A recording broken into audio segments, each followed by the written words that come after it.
Estamos aqui hoje para dar continuidade ao nosso estudo da obra Nosso Lar. Olá, queridos amigos, os estudos da Associação hoje para dar continuidade e hoje nós abordaremos os capítulos 19 e 20 através a jovem da Associação Noções de Lar. E hoje nós abordaremos os capítulos 19 e 20. Estarei aqui com vocês, a jovem nessa aula, desenvolvendo o tema de hoje. Meu nome é Vamos Priscila então fechar nossos olhos. Estarei aqui com vocês nessa aula, pedindo aos amigos espirituais que coordenam Vamos esse então trabalho, fechar nossos olhos, que possam estar conosco, nos orientando, pedindo aos amigos espirituais, abrindo nosso entendimento, que possam estar conosco, nos orientando, que possamos compreender nos auxiliando, que nos propomos abrindo a estudar nosso hoje, entendimento, que possa os amigos nosso sentimento, a fim de que possamos nos auxiliar nesse entendimento, trazendo para a nossa vivência, hoje, para a nossa prática do dia a dia, os amigos espirituais, a teoria e os conhecimentos nos auxiliar nesse entendimento. Trazendo para a nossa vivência, para a nossa prática do dia a dia, nos ampare a teoria e os conhecimentos que assim vamos abordar aqui. Que Jesus, nosso mestre e amigo, nos auxilie e nos ampare hoje e sempre, e que assim seja. Muito bem, pessoal, então nós vamos começar falando sobre o capítulo 19. Como a gente viu na última aula, nossa companheira Carla abordou os capítulos 17 e 18, onde se falou bastante sobre os alimentos, se falou bastante sobre o amor entre as criaturas, a importância do amor. E aqui, André Luiz continua conversando com a senhora Laura, mãe de Lísias, e vai então conhecer a sua neta, a neta da dona Laura, da senhora Laura, que tinha acabado de chegar do umbral. Ela havia passado 15 dias no umbral, né, em estado de sonolência, e em vez de se resguardar, se recuperar num hospital, como seria de se esperar, ela veio ter a sua recuperação na casa ali dos seus familiares e a senhora Laura se comprometeu então a auxiliá-la na sua recuperação. Então André Luiz, que é muito curioso, ele pergunta, né, por que a jovem não vem se alimentar junto com a gente, né? Por que ela não vem fazer companhia? Então, a senhora Laura vai nos informar uma coisa bastante importante, que é importante nós recordarmos. Ela vai falar assim: a neurastenia e a inquietação emitem fluidos pesados e venenosos que se misturam automaticamente às substâncias alimentares. Então, o que acontece? Como aquela jovem em estado de recuperação, ela ainda não estava bem, ela estava nervosa, ela estava abatida, perturbada, desgostosa, os seus fluidos, eles poderiam ali atrapalhar, prejudicar aquela alimentação tão fluida da qual eles se alimentavam. Então, se isso acontece aqui no nosso plano, que é um plano muito mais grosseiro, imagine ali, né, num plano muito mais sutil como o deles, como as substâncias e os fluidos são impressionáveis pelos pensamentos e pelos sentimentos das pessoas, né? E aí, o André Luiz, sabendo, né, da moça ali em recuperação, ele manifestou o desejo de visitar a recém-chegada, né? Ele gostaria ali de conhecer um pouco mais sobre aquela situação, né? E então, a senhora Laura não se fez de rogada e o chamou, né, para ir até o quarto onde a moça estava repousando. E aí, ao chegar ali, né, a senhora Laura apresentou o André Luiz. Esse aqui é um amigo, né? Indicando o André Luiz. A moça ficou ali curiosa, né? Mas ela ainda estava assim, desatenta, desligada, com profundas olheiras, né? O André Luiz até identificou, você deve ainda estar muito cansada, né? Mas aí a dona Laura já iniciou ali, né, uma conversa, tentando poupar um pouco a jovem, né? Dizendo assim, a Heloísa tem estado inquieta, aflita. Em parte isso se justifica, porque a doença, a tuberculose foi longa, deixou-lhe traços profundos, né? Então, as doenças físicas, elas podem ali impressionar os tecidos mais sutis do perispírito, deixando ali algumas marcas que precisam de uma recuperação após o retorno, né, ao plano espiritual. E aí ela continua, entretanto, não se pode prescindir a tempo algum do otimismo e da coragem. Então, essa senhora, a avó da Heloísa, ela o tempo todo fica buscando estimular a sua neta a ter coragem, a reagir, né? Ela fala da importância de reagir contra aquele desânimo, aquela inquietação. Ela fala da importância da gente ter boa vontade, da gente se esforçar. E ela fala assim: estas impressões, esse desânimo, essa tristeza, são os resultados da educação religiosa deficiente. Do que ela está falando, né? E que muitas vezes a nossa visão sobre a morte, sobre a desencarnação, é de muito pessimismo, é de muita tristeza, né? E o Espiritismo ele vem esclarecer para a gente que, na verdade, é simplesmente um retorno para a nossa verdadeira pátria, que é a pátria espiritual, que a vida continua e que é necessário a gente encarar isso com otimismo, como um novo momento, uma nova etapa da nossa aprendizagem e do nosso crescimento. Porque a vida é constante, né? Tanto que eu não me lembro que o autor fala que o contrário de morte não é vida. O contrário de morte é nascimento. Porque a vida é contínua, a vida não cessa. A vida segue o tempo todo. Então, olha só que beleza, que mudança, né, de paradigma e de pensamento. E aí a senhora Laura continua conversando com a sua neta e estimulando ela a ter otimismo. Olha, você sabe que a sua mãe não se demorará. Por quê? Porque do mesmo jeito que a Heloísa tinha tido tuberculose, a sua mãe também se contaminou e também estava doente. Então, em breve, ela também desencarnaria e iria ali se juntar aos familiares. E a jovem, né, quando pensava nisso, ficava muito triste e preocupada também com o noivo, né? Então, ela lembrava ali da mãe, lembrava do noivo e ficava muito triste.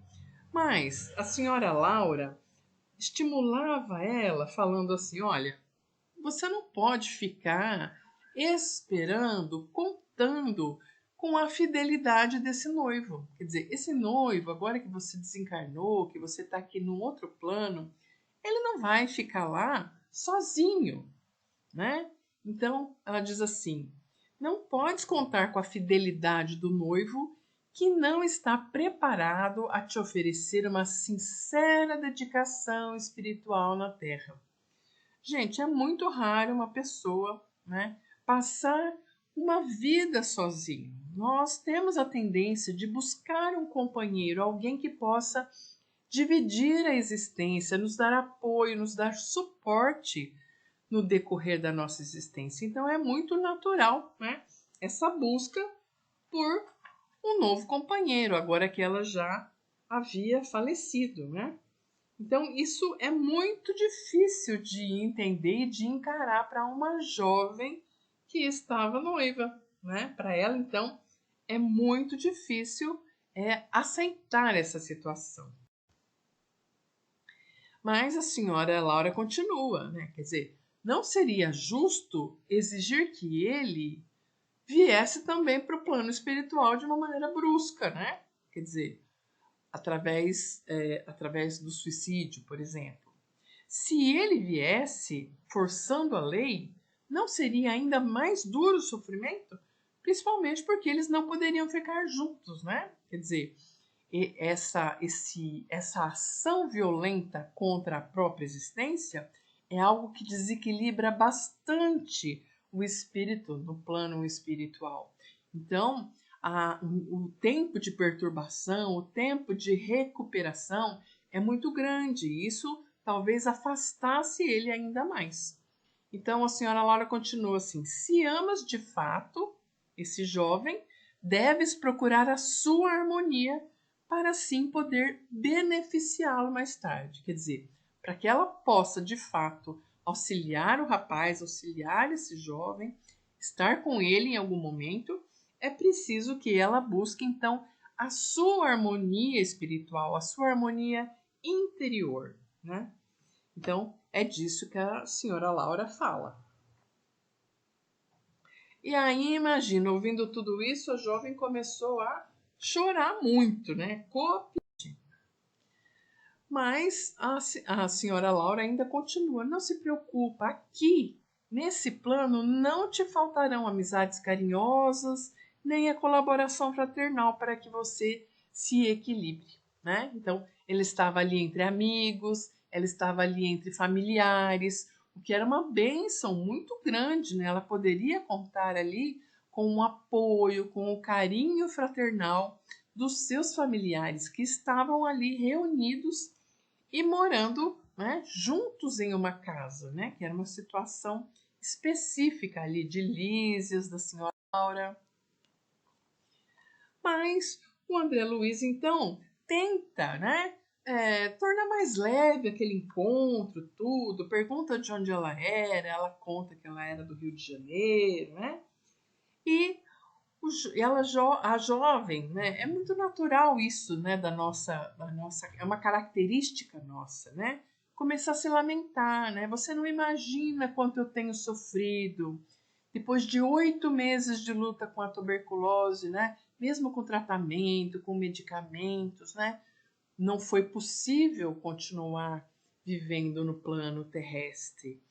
E ela trazia uma grande mágoa por haver transmitido a moléstia à sua mãe. Mas olha só, né, gente? Talvez, muitas vezes a gente possa ficar envolvido, né, na culpa por ter transmitido uma doença a alguém. Mas todos nós temos um projeto espiritual. Cada um tem o seu. E, em geral, as doenças às quais a gente é acometido, elas fazem parte daquilo que é o nosso projeto. Então, se essa mãe não devesse desencarnar nesse momento, talvez ela cuidasse da filha e mesmo assim não se contaminasse. Mas acontece que muitas coisas são permitidas porque também servem de aprendizado para o outro, de prova ou de expiação. Então, a pessoa ela pode passar por uma determinada dor, uma determinada experiência, porque aquilo de alguma forma vai servir ao propósito da sua evolução. Então ela estava tremendamente magoada, se sentia culpada pela mãe ter adoecido e também lembrava do noivo. Ela estava noiva antes de desencarnar. Então ela falava assim: e o que padeceu por minha causa o pobre noivo é inenarrável. Arnaldo ficou sem consolo, vovó, desesperado, né? Então olha só, a gente tem essa tendência, né, de pensar assim: como que essa pessoa vai sobreviver sem mim? Ou como eu vou sobreviver sem aquela pessoa que eu amava tanto e que agora desencarnou? E por que a gente reage dessa maneira inconformada, com essa dificuldade de aceitação? É porque a gente tem a tendência, né? Olha só o termo que a gente usa, a minha perda. Olha só, gente, o que que a gente perde? A gente perde objetos, a gente perde coisas e não pessoas. As pessoas não são perdidas, as pessoas desencarnam, elas morrem, elas vêm a falecer. Então, olha só como a gente confunde amor com posse. Eu não tenho pessoas para eu perder as pessoas. A pessoa desencarnou porque era o momento dela, ela estava passando por uma experiência para a qual ela veio muitas vezes programada no seu planejamento, né? E chegou esse momento, né? Chamar a senha, né? Como a gente muitas vezes brinca. Então, quando eu amo alguém, eu quero o bem desse alguém. E o bem desse alguém nem sempre é ficar aqui no plano material, né? Se a gente imaginar que lá no plano espiritual essa pessoa vai ter outras possibilidades de crescimento, que ela vai poder se recuperar, que ela vai poder estar muito mais livre, né? Liberta das limitações que o corpo físico impõe a ela. Então, a gente tem uma maneira de olhar para isso um pouco diferente, né? Mas olha só, essa jovem, ela achava que o noivo dela tinha ficado inconsolável. Mas a avó já pergunta: você acredita mesmo? Acredita sinceramente nessa impressão? Porque, olha, eu observei seu ex-noivo lá diversas vezes enquanto você estava doente. Era natural que ele se comovesse vendo você tão adoecida, tão frágil, tão fraca, né? Mas eu não acho que ele está assim preparada para compreender um sentimento tão puro. Rapidamente ele reconfortar-se-á, né? O que quer dizer isso, né? O que essa avó estava querendo dizer para essa moça? Que na verdade, né, é muito difícil, né, a gente ter essa conexão com as pessoas por tanto tempo, né? A gente olha para as pessoas como se elas fossem nossas. Meu pai, minha mãe, minha esposa, meu esposo, meu filho. Acontece que tudo que a gente tem, que a gente usufrui, na verdade, aqui no plano da matéria, aqui na Terra, tudo é impermanente, tudo é mutável, tudo está o tempo todo se transformando. Então, eu não tenho um marido, eu sou ou eu estou esposa. Eu não tenho filho, eu sou ou eu estou mãe. Então, é importante a gente entender que mesmo as pessoas da nossa família não são nossas. Cada uma é um espírito imortal que está evoluindo e que nessa experiência reencarnatória estamos juntos e podemos aprender uns com os outros, dar apoio, desenvolver o amor, o carinho, o afeto, mas isso não significa que as pessoas são nossa propriedade, certo? Então, isso é muito importante da gente olhar, né? Que essas são as experiências que a gente tem. Então, será que se eu tenho um casamento, eu sou casada, eu amo muito meu marido me ama, quando a gente chegar lá no plano espiritual, nós estaremos juntos? Não necessariamente. Não necessariamente. Por quê? Nem sempre a gente tem sintonia e evolução suficiente para estarmos juntos lá no plano espiritual. E muitas vezes as pessoas que a gente ama, né? Uma pessoa pode encarnar e a outra ficar lá no plano espiritual. E depois o contrário. Quem estava no plano espiritual reencarna e quem estava reencarnado vai para o plano espiritual. De maneira que às vezes nós podemos demorar algum tempo antes de nos reencontrarmos novamente com aquela pessoa específica por quem a gente tem um determinado afeto. Mas isso não significa que eu não encontrarei com outras pessoas e não desenvolverei afeto por essas outras pessoas que fazem parte do nosso caminho, né? Do nosso aprendizado. Então, lembrando sempre que as pessoas não são nossa propriedade, né? Elas não são nossas. O amor é diferente da posse. E a senhora Laura, né, ela explica isso. Que essa moça fala, né, do sofrimento que ela tem. E a dona Laura fala assim: na Terra temos sempre a ilusão de que não há dor maior que a nossa. Gente, eu acredito que lá no plano espiritual também, né? A gente tem essa tendência de achar que a nossa dor é maior do que os outros. Mas existem milhões de criaturas, existem muitas outras pessoas passando por situações, às vezes, muito, muito, muito mais cruéis, muito mais difíceis, muito mais desafiadoras do que aquelas comparadas às nossas experiências. Então, eu estou vivendo ali no meu mundinho, eu estou vivendo a minha dor e eu estou concentrada na minha dor. Por quê? Porque ela é minha. Ela me afeta. Então, a dor do outro não me afeta. Então, eu não consigo comparar intensidade, tamanho. Não tem como eu saber se a dor do outro é maior ou menor.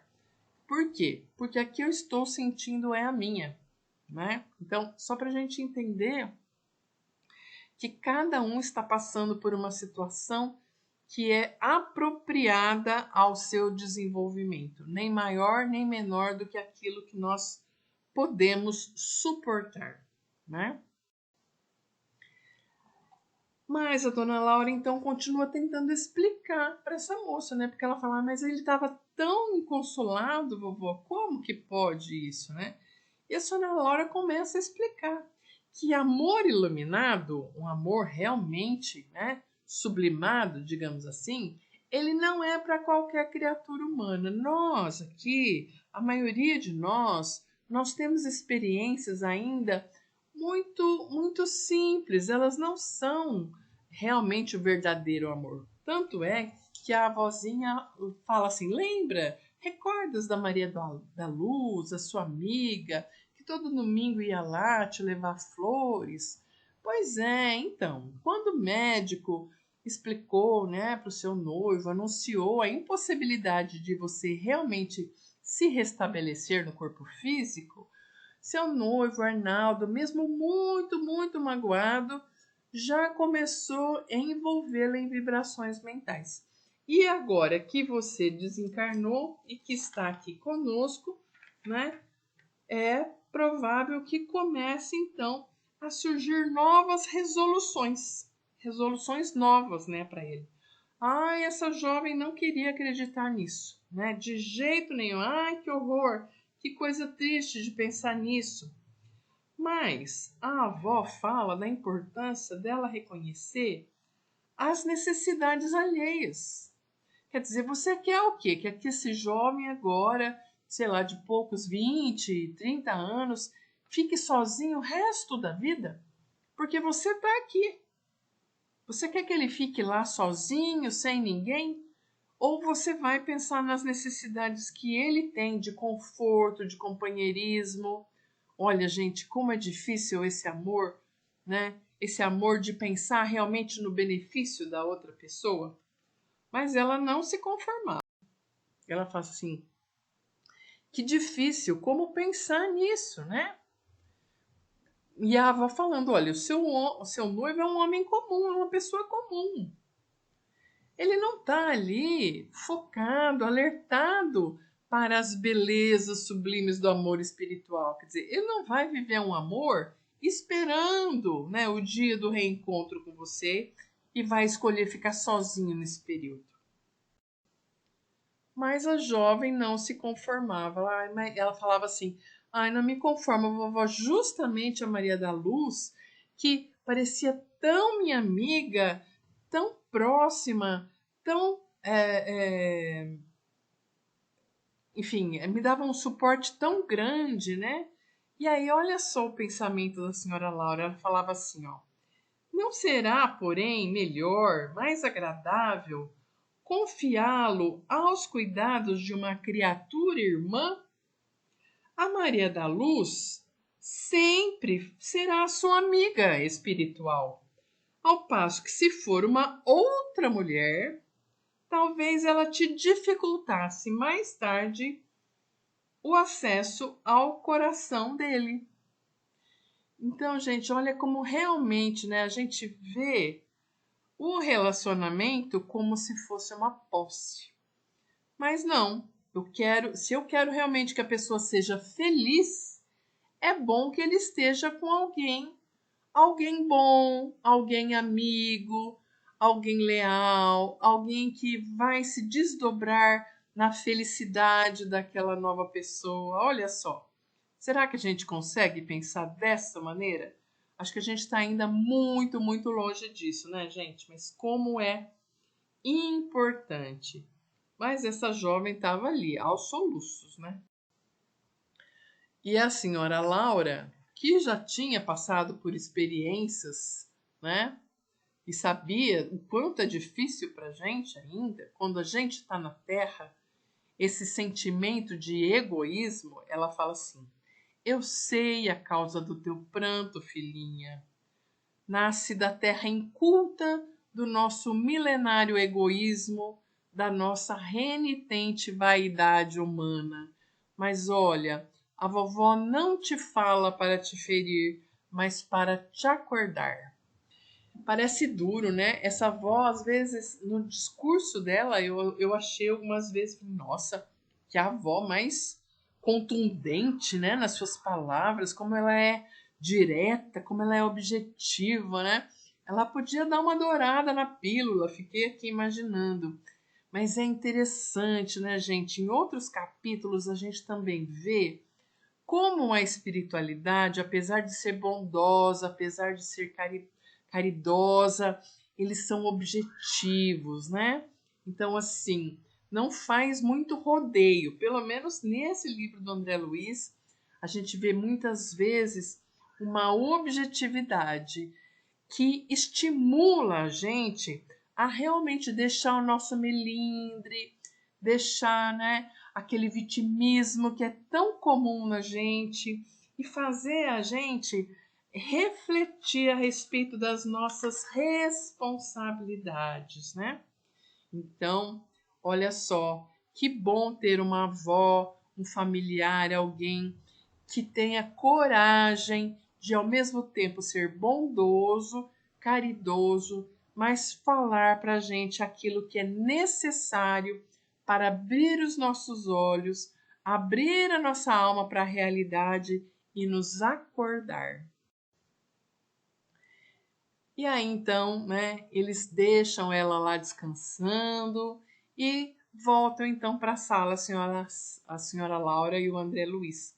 E ela explica para o André Luiz: olha, minha neta realmente chegou profundamente fatigada, prendeu seu coração demasiadamente nas teias do amor próprio. A rigor, o lugar dela seria em qualquer um dos nossos hospitais, mas foi permitido, né, situá-la junto ao nosso carinho, na nossa casa, o que é muito bom, porque a minha querida filha em breve estará aqui chegando também. Um pouco de paciência e atingiremos então a solução justa. Questão de tempo e de serenidade. E assim é a recuperação de todos nós que estamos adoecidos e a recuperação nossa quando chegamos no plano espiritual, que muitas vezes é necessário essa readaptação nossa no plano espiritual. Apesar de nós já termos vivido antes lá no plano espiritual, né? Quando a gente faz esse retorno, no começo, devido à perturbação da desencarnação, nós ficamos um tempo assim, sem nos lembrarmos exatamente como é lá. Mas aos poucos a gente vai então retomando essa consciência e vai podendo então se sentir mais adaptado àquele ambiente. Nós vamos agora então para o nosso próximo capítulo. No capítulo 20, chamado Noções de Lar, o André Luiz ele quer então aprofundar um pouquinho mais com a senhora Laura, né? Ele pensa assim, ele pergunta assim: desempenhando tantos deveres, a senhora ainda tem outras atribuições fora de casa, né? Porque olha só, gente, vamos tentar entender o contexto em que isso estava acontecendo, tá? 1939, 1940, então, meados lá do século passado, gente, do século XX, tá? Então, de lá para cá, muitas coisas aconteceram. São mais de 80 anos aproximadamente, né? De distância, quase um século se passou desde a ocorrência desses fatos aqui que o André Luiz relata até hoje, tá? Então, muitas coisas mudaram. E ele pergunta, então, sobre o papel da mulher, o papel feminino, ali naquela colônia, naquela situação. E a senhora Laura, ela vai trazer o seu ponto de vista, tá? Então, esse ponto de vista dela é de alguém que viveu há um século atrás, né? E a gente precisa lembrar que o papel da mulher, ele vem sendo reavaliado, revisto.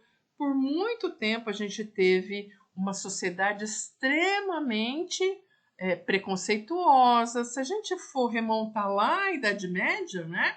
As pessoas tinham dúvidas, os homens questionavam se as mulheres tinham alma, só para a gente entender, né, o pensamento, como o pensamento vai evoluindo, como o conhecimento vai evoluindo conforme passam o tempo, né?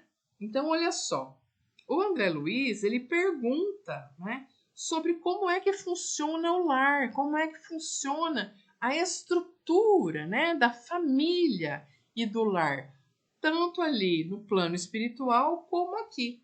E ele pergunta realmente, na verdade, se lá no nosso lar, se lá no plano espiritual, é como se fosse idêntico à Terra, ou uma cópia da Terra. E olha só o que ela responde, que na verdade, né, o lar terrestre é que se esforça para copiar o instituto doméstico, né? E aí ela explica que ali a colônia do nosso lar, ela é uma cidade de transição. Como assim transição? Transição entre uma estrutura, um nível de aprendizado e outro, né? Então, dentro do plano espiritual, é uma cidade que vai servir de transição para os espíritos que estão passando de um nível e do outro.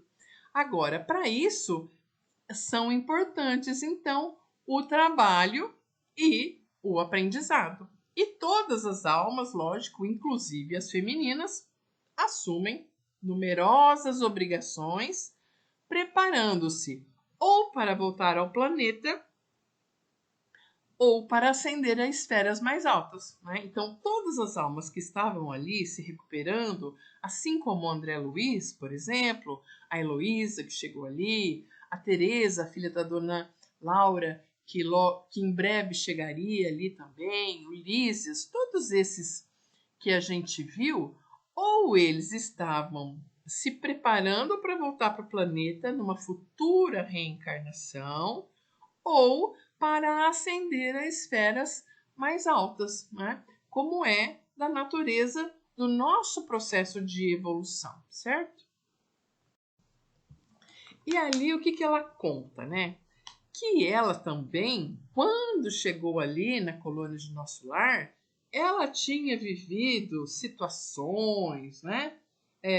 Experiências de vaidade pessoal, de ciúme, de egoísmo, e que chegou ali com profundas ilusões, né? Coincidiu, porém, que na minha crise de orgulho ferido foi levada a ouvir um grande instrutor lá no Ministério do Esclarecimento. E desse dia em diante, uma nova corrente de ideias me penetrou o espírito. Então, olha só, o André Luiz pergunta se ela pode contar alguma coisa. Então, o que ela fala? Ela fala que esse instrutor lá no Ministério de Esclarecimento, ele era muito bom em matemática.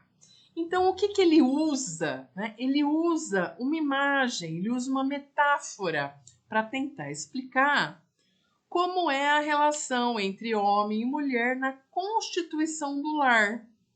Então, olha só, gente, isso é uma metáfora, é como uma ideia, uma figura de linguagem.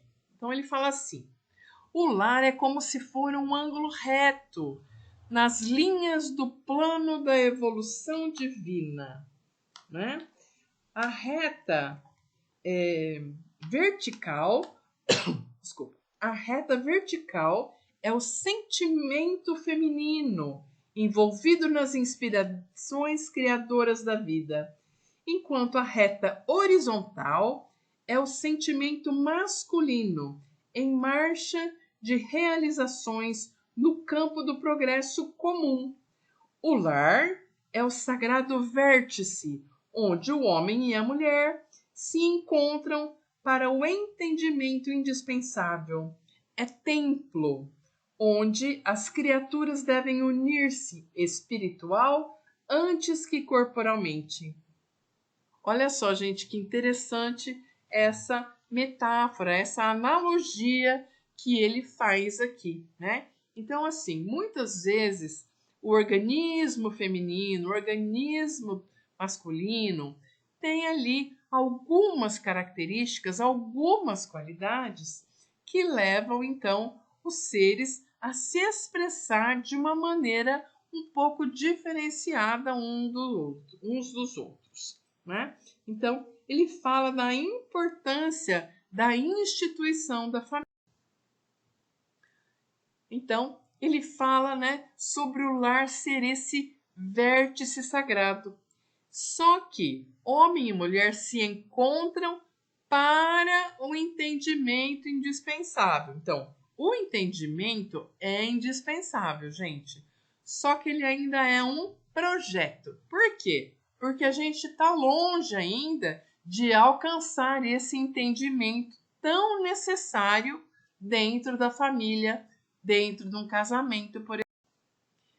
Então, ela vai explicar, né, que o lar, ela vai relembrar as palavras daquele instrutor, né, dizendo que o lar é uma conquista, ou seja, se é uma conquista, é como se fosse uma construção, que a gente vai, então, realizando vagarosamente.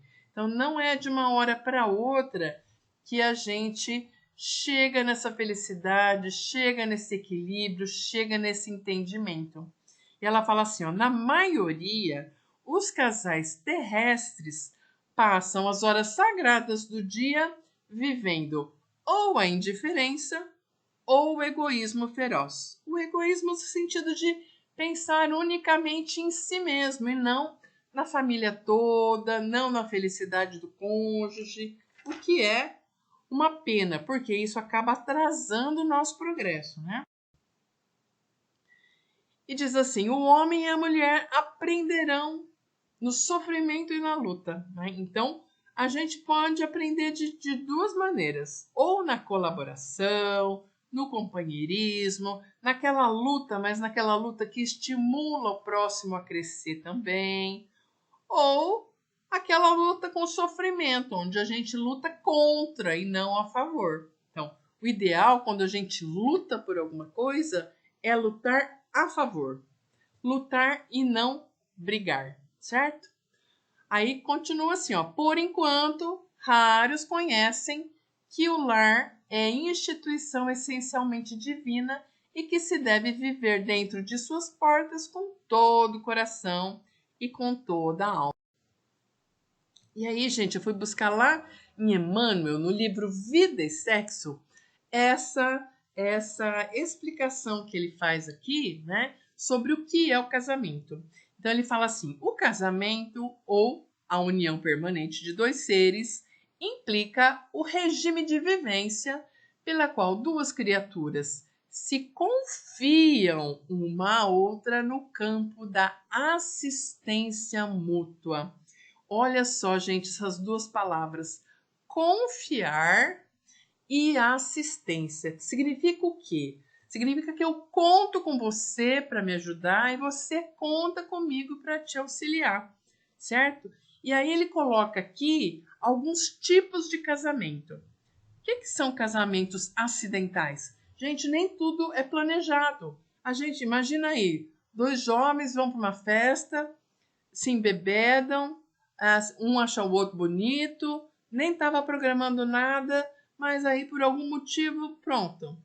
Ou engravidam ou não, ou decidem ficar juntos, decidem se casar. Então isso foi acidental, isso não estava planejado, tá? A maioria são provacionais, ou seja, provacionais por quê?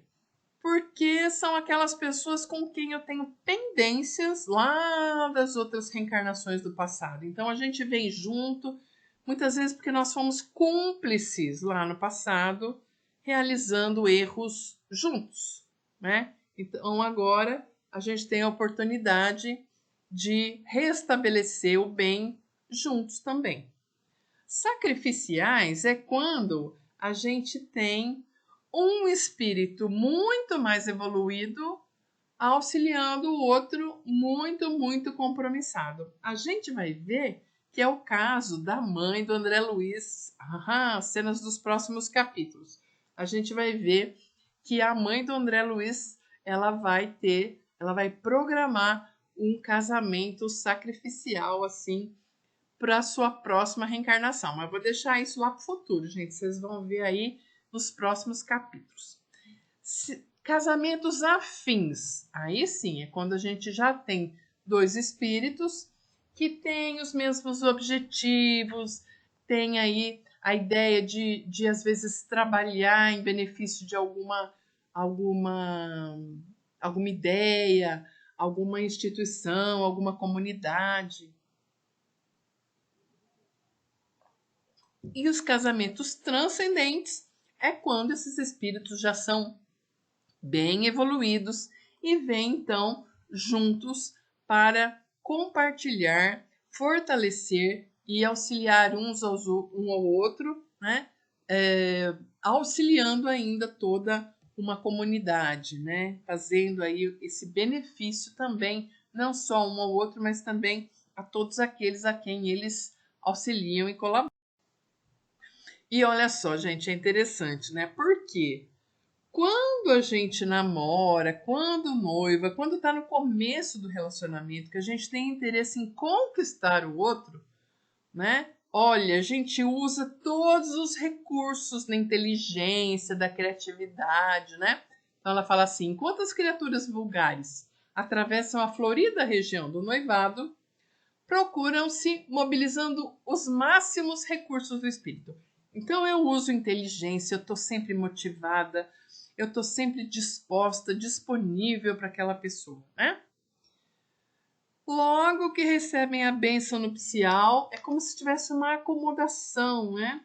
A maioria atravessa os véus do desejo e cai nos braços dos velhos monstros que tiranizam os corações, né? Então a gente começa aqui a já não ter mais o mesmo empenho em manter aquele contínuo apaixonamento. Porque, gente, apaixonamento é uma coisa que acontece e tem hormônios envolvidos, tá? Então, normalmente a gente fica apaixonado aí até no máximo 2 anos. Depois disso, não tem mais paixão, a paixão vai acabando. E aí é importante construir outras relações, outros sentimentos. O sentimento de companheirismo, de amizade, de querer compartilhar as coisas, de querer ter projetos de vida juntos, né? Para quê? Para transformar essa união em algo realmente duradouro. E normalmente o que acontece não é isso, infelizmente. Apaga-se aquela beleza luminosa do amor quando os cônjuges vão perdendo a camaradagem e o gosto de conversar. Tem gente que não quer mais conversar, fica um quieto para um lado, o outro quieto para o outro. Daí em diante, os mais educados respeitam-se, os mais rudes mal se suportam. Por isso que um faz um tipo de atividade, joga bola, encontra com os amigos, e a outra faz outro tipo de atividade, clube de costura, clube com as amigas, viagem com as amigas, enfim. Eu conheço muitos casais assim, que cada um tem uma atividade e eles se encontram o mínimo possível. Então, se você não tem prazer em estar com aquela pessoa que você escolheu para viver sua vida toda, tem alguma coisa errada, né? E esse prazer, gente, a gente precisa cultivar. ele não se mantém sozinho, não. A gente precisa realmente colocar energia para que isso realmente aconteça, né? Então, na nossa esfera aqui, no nosso mundinho, planeta Terra, são raríssimas as uniões, por exemplo, de alma gêmea, ou de almas que realmente são os casamentos transcendentes, né? Normalmente a gente tem aí uma esmagadora porcentagem de ligações que são de resgate. Então, olha só, a maior parte dos casamentos são pessoas que um prejudicou o outro.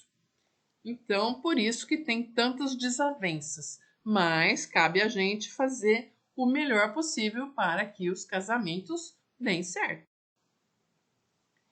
E aí, se a gente pensar nessa coisa da pergunta do André Luiz sobre a função feminina e a função masculina, vamos lá no Livro dos Espíritos entender uma coisa. Na questão 200, Allan Kardec pergunta se os espíritos têm sexo. E aí os espíritos respondem assim: não como entendeis, pois que os sexos dependem da organização física, né? O que há entre eles é amor e simpatia, mas isso é baseado na concordância dos sentimentos. Então, olha só, a gente vai ter o sexo, a gente vai ter a constituição física, orgânica e as características, inclusive fisiológicas, com base no nosso organismo. Aí, o Kardec pergunta assim na questão 201. Em nossa existência, pode o mesmo espírito que animou o corpo de um homem, na próxima existência, animar o de uma mulher e vice-versa? E aí os espíritos respondem: claro, de certo, são os mesmos os espíritos que animam os homens e animam as mulheres. Então, gente, olha só. Nesse capítulo, muitas vezes, a senhora Laura ela vai trazer assim que as mulheres elas têm algumas características, que a tarefa da mulher deve estar mais relacionada com a sua docilidade, com a sua ternura, com a sua maneira de cuidar, por exemplo, das crianças, né? Só que olha só, nós precisamos desenvolver todos os nossos aspectos. Na questão 202, o Kardec vai perguntar: quando eu tô lá, quando o espírito é errante, que ele está lá no plano espiritual, ele vai preferir nascer como homem ou como mulher? Porque é engraçado isso, eu já ouvi muita gente falando: ah, na próxima encarnação eu quero nascer, sei lá, quero nascer homem, ó, na próxima encarnação eu quero nascer mulher. E o que os espíritos respondem? Que depende das provas das quais ele vai passar e do aprendizado que ele precisa fazer. Então, gente, olha só. Muitas vezes eu vou nascer como homem, muitas vezes eu vou nascer como mulher. Por quê? Porque tem coisas que é mais fácil de aprender num corpo masculino, numa situação masculina, numa cultura aonde eu vou me desenvolver com a masculinidade, enquanto tem outras características, outras qualidades que vai ser mais fácil aprender sendo mulher, estando num corpo feminino, numa cultura, numa sociedade que tem aqueles valores para a feminilidade. Por quê? Porque nós precisamos desenvolver em nós tanto algumas habilidades contra outras, que são às vezes muito diferentes nos dois sexos. E aí, isso é importante da gente entender, né? Como nós vamos aos poucos desenvolvendo características e habilidades que são comuns tanto nos homens quanto nas mulheres. Então, se eu penso assim que os homens eles têm uma força maior, eles são mais assertivos, ou eles são mais empreendedores, né? Ótimo. Então, se nessa sociedade onde eu vivo costumam os homens ser assim, então nessa sociedade eu vou vir algumas vezes como homens para aprender a ser assertivo, a ser mais empreendedor, a ser mais prático. Por outro lado, se na sociedade as mulheres têm mais empatia, são mais doces, conseguem ter um vocabulário menos agressivo. Vamos imaginar algumas coisas, né? Muitas vezes isso que a gente fala, na verdade, são preconceitos, são ideias preconcebidas dentro de uma sociedade, né? mas vamos imaginar que tem essas características. Então, dentro dessa sociedade, eu vou vir, então, naquele sexo para aprender aquilo que for necessário. E olha só, eu lembrei que outro dia eu estava estudando um livro da série psicológica da Joana de Ângeles, em que ela fala, né, que todos nós temos características masculinas e femininas. Todos nós, tá? Não tem nada a ver com a prática sexual, não tem nada a ver com gênero, não tem nada a ver com nada. Tem a ver com essa essência nossa. Então, nós temos características masculinas e femininas que aí ela chama dentro de psicologia, na psicologia junguiana também tem, né? Na psicologia profunda da Joana de Ângeles ela usa os termos ânimos e ânima. Então, ânimos e ânima são o masculino e o feminino do nosso espírito. Então, por exemplo, no caso da mulher, o ânimos é essa manifestação masculina nela. E no caso do homem, a ânima é essa manifestação feminina dentro dele. Então, nós precisamos evoluir a ponto de desenvolver as duas potencialidades e chegar num equilíbrio.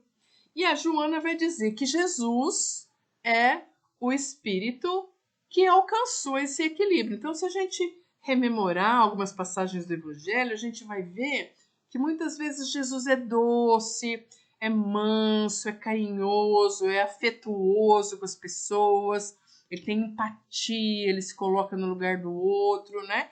Então, essa sensibilidade que normalmente a gente atribui à essência feminina, né, que seria a ânima, Jesus apresentou isso e a gente pôde observar isso nas passagens do Evangelho. E, por outro lado, ele também, quando era necessário, era forte, contundente, direto, firme. Então, muitas vezes no Evangelho a gente também vê esse ânimos dele, né, funcionando ali em todo o seu desenvolvimento. Então, Jesus é o Espírito que mostra para a gente que é possível encontrar um equilíbrio entre essas duas forças, entre essas duas habilidades, entre essas duas instâncias do nosso psiquismo.